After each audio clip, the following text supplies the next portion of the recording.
Gas সংকটে ভোগান্তির খবর জানাতে মিরপুর থেকে এই মুহূর্তে আমাদের সাথে সরাসরি যুক্ত আছেন সহকর্মী মরিয়ম আজিজ মরিন।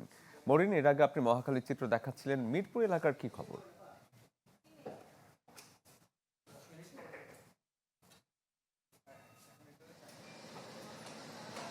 শরীফ, খুব অস্বস্তির খবর দিয়েই আমি শুরু করতে চাই। এখানেও একই পরিস্থিতি, একই দীর্ঘ সারি এবং সেই সারি প্রধান সড়ক ছাড়িয়েছে।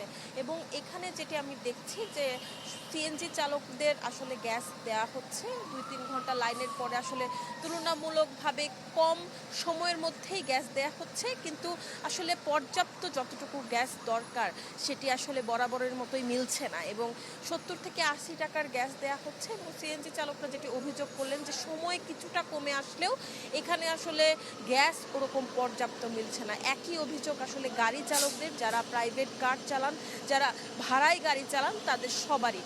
এবং আপনাকে যদি একটু বলতে চাই যে পেট্রোবাংলার একটি তথ্য যেটি আমরা পেয়েছি পেট্রোবাংলার থেকে, এবং পেট্রোবাংলা বলছে যে দৈনিক আমাদের গ্যাস প্রয়োজন হয় ৩৮০ কোটি ঘনফুট, যদিও গত বছর থেকে সরবরাহ করা হচ্ছে ২৭০ কোটি ঘনফুট। এবং অগ্নি দুর্ঘটনায় যে এলএনজির ভাসমান টার্মিনালটি নষ্ট হয়ে গিয়েছিল, তখন থেকে আসলে সেটি আরও কমে এসেছে। এবং নগদ নিয়ে এলো হার না মানা হার অফার।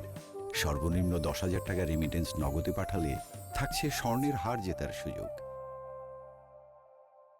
যদিও জাতীয় গ্রিডে কিছুটা সরবরাহ বৃদ্ধি করার কথা বলা হচ্ছে, কিন্তু এখানকার চিত্র আসলে অনেকটাই কম। অনেক সময় প্রেশার কম থাকায় পাম্প বন্ধ রাখতে হয়েছে, এবং আমরা বিভিন্ন পাম্পে ঘুরে দেখেছি, বিভিন্ন পাম্পে আসলে প্রেশার পাচ্ছে না বলে বন্ধ রয়েছে।